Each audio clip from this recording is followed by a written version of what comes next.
Moving on, the Azimio La Umoja One Kenya coalition has affirmed that the meeting to kick off the countrywide demonstrations this Friday, dubbed Saba Saba Day, is still on, and that the event will mark the beginning of the people taking back their power, or rather their sovereign power, after the failure by the Kenya Kwanza administration to arrest the runaway cost of living. Speaking in Siaya County, where he opened several projects and presided over a closed-door meeting, the Siaya County leadership over the wrangles witnessed recently, the former premier said Kenyans were tired of the current economic situation, and as KTN's political affairs reporter Emmanuel Todd now tells us, the opinion lauded the High Court's decision to quash the Chief Administrative Secretary positions. Take a look.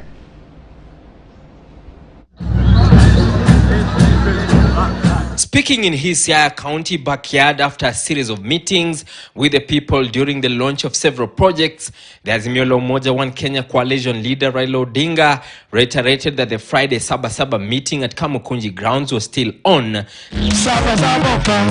despite calls from the government to call off the planned activities that will mark the beginning of countrywide demonstrations and civil disobedience. Wakenya wameamua kwamba sasa watashika mamlaka kwa mkono yao wenyewe. Na kwa hivyo wamesema ni siku ya Saba Saba, tarehe 7 mwezi wa 7, Ijumaa ijao, Wakenya wote, Kenya mzima, watajitokeza na kusema kwamba enough is enough.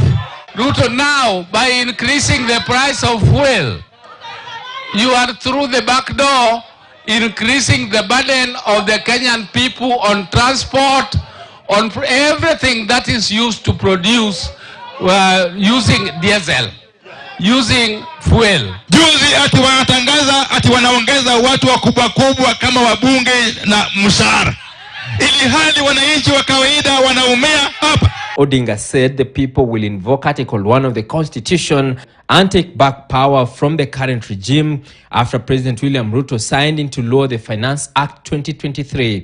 Wakenya walisema kwa kura ya maoni asilimia 59, 95 ati hawataki gharama ya maisha ipandishwe, hawataki ushuru ipandishwe. Wakenya walikataa. Hawa jamaa wanataka kupandisha hali ya maisha na nguvu na kifua. Baba endelea masiendelee. Baba endelea masiendelee. Wangapi wako tayari tarehe Saba Saba? Azimio also applauded the judgment of the High Court in Nairobi that declared the Chief Administrative Secretary position null and void, saying the courts had heard the voice of the people on the position. Mahakama leo imeamua kwamba hizo positions are constitutional. Sisi tunaunga mahakama mkono. Watu wote walichaguliwa kwa hizo positions waende nyumbani, wafuke mbrago, waende nyumbani.